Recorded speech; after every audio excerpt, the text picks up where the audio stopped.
अस्सलाम वालेकुम बच्चों, कैसे हैं आप सब। उम्मीद करता हूँ कि आप सब खैरियत से होंगे। एक मरतबा फिर से welcome back to our channel. और ये वीडियो है एक्सरसाइज 17.1 पे। 17.1 का क्वेश्चन नंबर 1 हम इसमें सॉल्व करेंगे।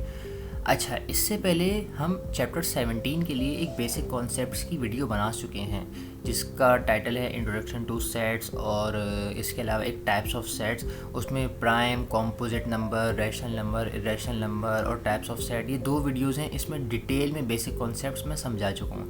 तो सबसे पहले जाके आपने वो बेसिक कॉन्सेप्ट्स वाली वीडियो देखनी है, उसके बाद ये हम क्वेश्चन सॉल्व करेंगे।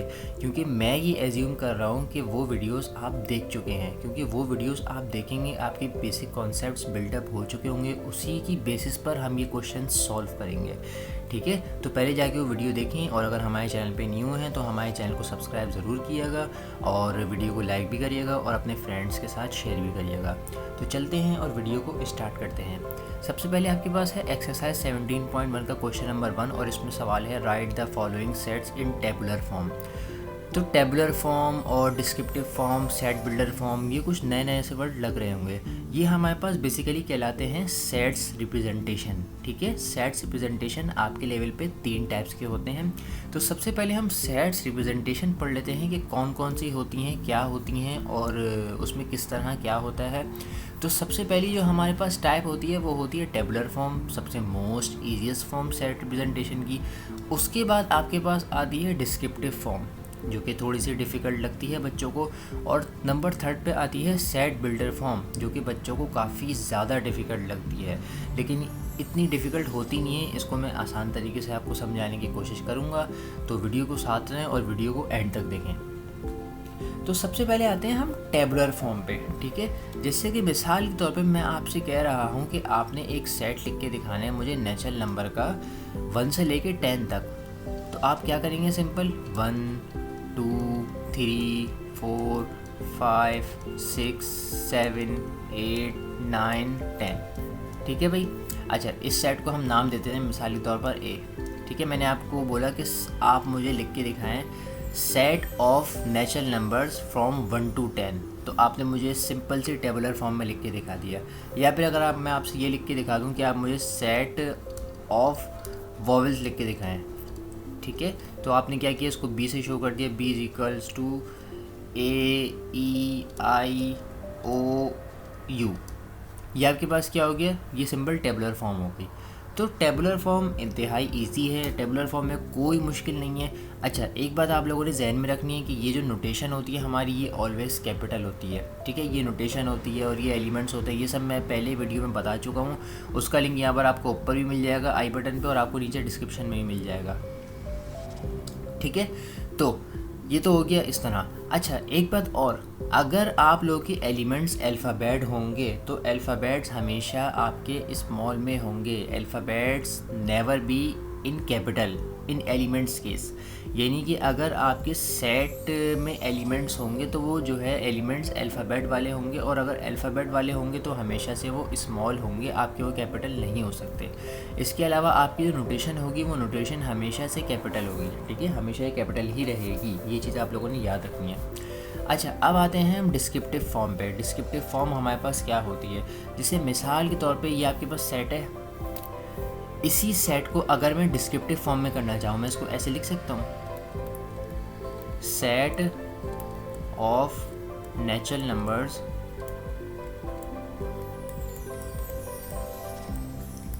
Set of natural numbers less then 10। या तो मैं इसको इस तरह करके लिख सकता हूँ, या फिर मैं इसको इस तरह भी करके लिख सकता हूँ, set of natural numbers from 1 to 10। ठीक है, मैंने क्या किया, मैंने लिख दिया set of natural numbers less then 10, less than. अच्छा, यहाँ पर मैं 11 लिखना भूल गया, मैं इसको कंप्लीट करता हूँ। ठीक है, set of natural numbers less than 11 या फिर set of natural numbers from 1 to 10। ये दोनों तरीके से जो है ये डिस्क्रिप्टिव फॉर्म लिखी जा सकती है। इसको पढ़कर हमें अंदाज़ा हो रहा है कि जैसे हमें एक नेचुरल नंबर का सेट बनाना होगा लेस देन 11 से। लेस देन 11 क्यों लिखा हुआ है? क्योंकि लेस देन 11 हमने लिखना होगा नेचुरल नंबर। मैं आपको पहले ही बता चुका हूँ, पिछली वीडियो में मैंने आपको बताया था बिल्कुल डिटेल में कि नेचुरल नंबर हमारे पास 0 से नहीं 1 से स्टार्ट होता है। जैसे मैंने नेचुरल नंबर लिखे हैं 1 से लेके 10 तक, तो यहाँ पर मैंने लेस देन वाला केस लगाया क्योंकि यहाँ पर मैंने 11 नहीं लिखा, लेस देन 11 लिखा हुआ है। इट्स मीन कि यहाँ पर 10 तक आके ही हमारा सेट एंड हो जाएगा, वरना नेचुरल नंबर तो चलते रहते हैं। अगर आप 1000 लिखें 2000 लिखें तब भी आपका चलता रहेगा। या फिर मैंने लिख दिया set of natural numbers from 1 to 10, 1 to 10, 1 से लेकर 10 तक नेचुरल नंबर लिख दिया। या इसको इस तरह भी हम करके लिख सकते हैं कि set of natural number till 10, ये set of natural number from 1 to 10, ये इस तरह करके कोई भी आपके पास डिस्क्रिप्टिव फॉर्म आ सकती है। आसान होगा, इतना मुश्किल नहीं होगा। जैसे आपके पास ये है b, मैं इसको इस तरह भी करके लिख सकता हूँ, b is equals to set of vowels. क्या करा, सेट ऑफ वॉवेल्स। मैंने इसको जो है, इस सेट को जो है मैंने डिस्क्रिप्टिव फॉर्म में कन्वर्ट कर दिया और मैंने इस तरह करके लिख दिया कि सेट ऑफ वॉवेल्स। तो आसान है, इतना मुश्किल नहीं है डिस्क्रिप्टिव फॉर्म भी। उम्मीद है आपको अच्छे से समझ आ गया होगा। तो बच्चों, ये जो स्टार्टिंग थी ना, ये तो आपकी सेम ही रहेगी। ये तो था रट्टा। अब आने वाला है कॉन्सेप्ट। अब कॉन्सेप्ट बना के इसको लिखना किस तरह है, ठीक है, तो वो सीखते हैं। सबसे पहले आप यहाँ पर लिख दें एक्स लिख दिया आपने, ठीक है। समझना इस चीज़ को इतना मुश्किल नहीं है, आसान है। आपने यहाँ पर लिख दिया x, आपने यहाँ पर एक साइन बना दिया और एक साइन यूँ बना दिया। अब ये आपकी मर्ज़ी है कि आप दोनों साइन यूँ बनाएं या दोनों साइन यूँ बनाएं, ठीक है। साइन ऐसे नहीं होने चाहिए, या तो ऐसे होनी चाहिए या ऐसे होनी चाहिए। साइन हमेशा एक दूसरे को फेस ना करते हो, हमेशा ऑपोजिट साइन हो, ठीक है। डायरेक्शन यानी कि साइंस की चेंज हो, एक जैसी ना हो।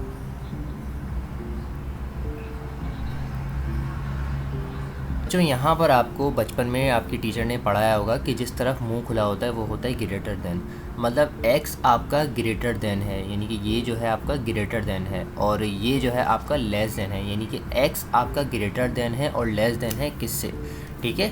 तो अब x हम यहाँ पर उस नंबर को कह रहे हैं जिससे जो है हमारा सेट स्टार्ट हो रहा है, और x ही हमारा वही नंबर है जिससे हमारा ये सेट एंड हो रहा है। जब भी तो हमने यहाँ पर x और x लिखा है, तो अब यहाँ पर x जो है हमारा किससे ग्रेटर देन हो रहा है, 1 से, मगर 1 से ग्रेटर देन तो नहीं है।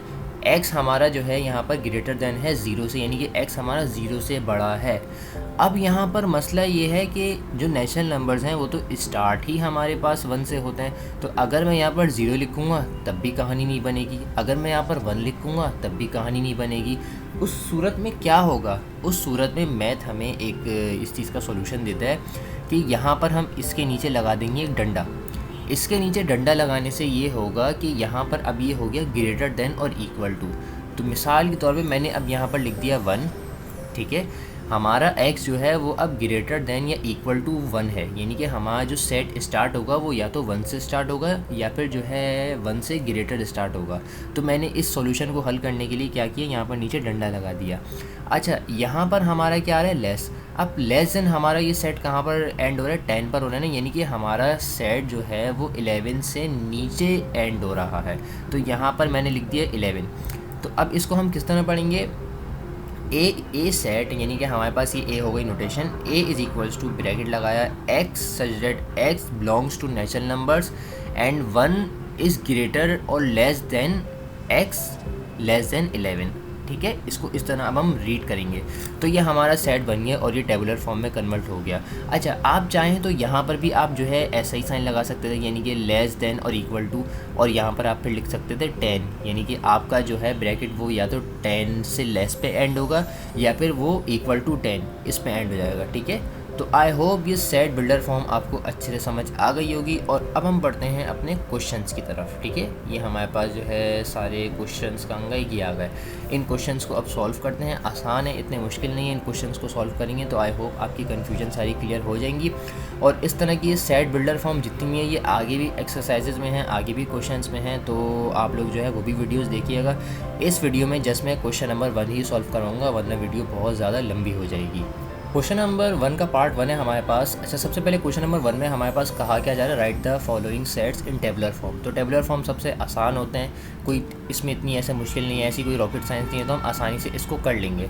अच्छा, यहाँ पर अब बोला हुआ है set of all integers between -3 and 3। अच्छा, सबसे पहले तो आप लोगों को मैं एक छोटी सी कन्फ्यूजन क्लियर कर दूँ। जैसे मिसाल के तौर पर आपके पास यहाँ पर लिखा हुआ है -4 एंड +4, तो इसमें कौन सा नंबर बड़ा होगा? इसमें हमारे पास +4 बड़ा होगा। पॉजिटिव हमेशा बड़ा होता है, नेगेटिव हमेशा छोटा होता है। चलें, अगर आपके पास यहाँ पर लिखा हो -6 और +4, तो अब बच्चों को लग रहा होगा कि 6 बड़ा नंबर है तो 6 हमारे पास बड़ा होगा। नहीं, मगर 6 के साथ माइनस है। जैसे जैसे माइनस की वैल्यू बढ़ती रहती है वैसे वैसे जो है वो नंबर और छोटा होता रहता है। इसकी बेस्ट एग्जांपल ऐसे, मिसाल के तौर पे अगर एक बंदा बोले कि मेरे पास 2 लाख रुपए उधार हैं, यानी कि मैं 2 लाख में जो है कि कहते हैं उधार में हूँ, और एक बंदा बोले कि मेरे पास 6 लाख रुपये उधार में, तो हम किसको ज़्यादा गरीब समझेंगे? 6 लाख को ना, 6 लाख वाले को, जिसके ऊपर 6 लाख रुपये उधार है। हालांकि 6 लाख वाले के पास नंबर ऑफ़ अमाउंट ज़्यादा है। जैसे हम देखें 6 लाख और 2 लाख फ़र्क है, मगर नहीं, 6 लाख वाला ज़्यादा गरीब है, 6 लाख वाला ज़्यादा छोटा है। ये जस्ट मैंने एक एग्जांपल आपको दी थी समझाने के लिए। तो यहाँ पर भी हमारा 4 बड़ा ही होगा, 6 बड़ा नहीं होगा, 6 छोटा होगा। ठीक है, अब हमारे पास क्वेश्चन है set of all integers between -3 and 3। सबसे पहले तो आप देखें ये आपके पास -3 और 3 के बीच में नंबर्स कौन से आते हैं? -3, -2, -1, 0, 1, 2, 3। ये आपके पास ये वाले नंबर आते हैं। ये क्या हो गया? हाँ, आपके पास ये वाले नंबर आते हैं। ठीक है, -3 क्या हो रहा है भाई ये? -3, -2, -1, 0, 1, 2, 3। अब यहाँ पर एक वर्ड यूज़ हुआ है बिटवीन। बिटवीन, ये बहुत इंपॉर्टेंट वर्ड है, बिटवीन। सही है, यानी कि -3 एंड 3 के बीच के नंबर्स। तो -3 और 3 के बीच के नंबर्स कौन से हैं हमारे पास? ये वाले हैं।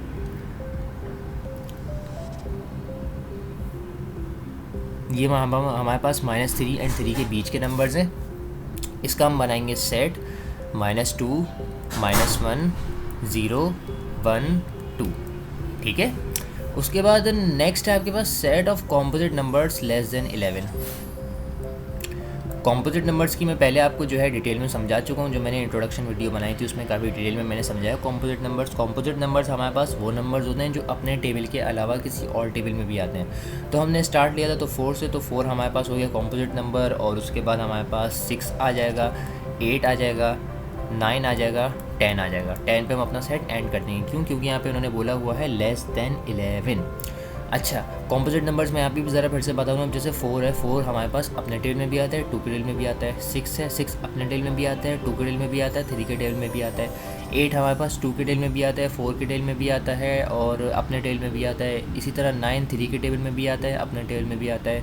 10 है, 10 हमारे पास 5 के टेबल में भी आता है, 10 के टेबल में भी आता है, 2 के टेबल में भी आता है। तो ये सारे अपने टेबल के अलावा किसी और टेबल में भी जो नंबर्स आ रहे हैं, ये सारे हमारे पास कौन से नंबर्स होते हैं? ये सारे हमारे पास होते हैं कॉम्पोजिट नंबर्स। ठीक है, उसके बाद नेक्स्ट अब हमारे पास है ये वाली टेबुलर फॉर्म आ गई। अब सबसे पहले इसको रीड करना सीखिए। ठीक है, यहाँ पर इन्होंने बोला हुआ है X such that X belongs to prime number and 5 हमारे पास, यानी कि हमारे पास जो एक्स है वो हमारे पास ग्रेटर होगा किससे? 5 से, और लेस देन और इक्वल टू होगा 13। यानी कि मैं 13 को भी अपने ब्रैकेट में शामिल कर सकता हूँ, अपने सेट के ब्रैकेट में। क्यों? क्योंकि ये जो ये वाली साइन है ना, ये लेस देन और इक्वल टू, ये मुझे इजाज़त दे रही है कि मैं 13 को भी अपने ब्रैकेट में शामिल कर सकता हूँ। तो आए प्राइम नंबर्स का हम जो सेट बनाते हैं। प्राइम नंबर्स में आपको पहले भी समझा चुका हूँ कि प्राइम नंबर्स हमारे पास वो नंबर्स होते हैं जो सिर्फ और सिर्फ अपने ही टेबल में आते हैं। तो यहाँ पर 5 तो नहीं लेंगे क्योंकि यहाँ पर एक्स जो है वो 5 से ग्रेटर होना चाहिए, और 5 से ग्रेटर हमारे पास प्राइम नंबर होता है 7। ठीक है, यहाँ पर मैं एक प्राइम नंबर की सबसे पहले एक लिस्ट लिख लेता हूँ। 1 3, अच्छा 1 2 3 5 7 और 9 नहीं होता हमारे पास। फिर हमारे पास आता है 11 और आता है 13। तो 1 नहीं लिखना, 2 नहीं लिखना, 3 नहीं लिखना, 5 नहीं लिखना, हम 7 से स्टार्ट करेंगे। 7 11 लिख लिया मैंने और 13 भी लिख लिया। मैंने 13 क्यों लिखा? क्योंकि ये वाली साइन मुझे परमिशन दे रहा है। ठीक है, 13 मैंने इसलिए लिखा क्योंकि ये वाली साइन मुझे परमिशन दे रहा है। अच्छा, उसके बाद अब आता है हमारे पास D.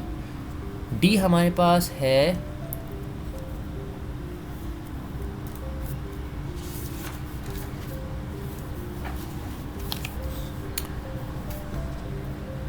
y such that y is equal to, अच्छा y such that y belongs to odd number and हमारा जो y है वो ग्रेटर देन होना चाहिए 7 से, और वो हमारा लेस देन होना चाहिए 17 से। यानी कि हमने 8 से लेकर 16 तक जितने भी हमारे पास ऑड नंबर्स आते होंगे हमने वो लिखने हैं।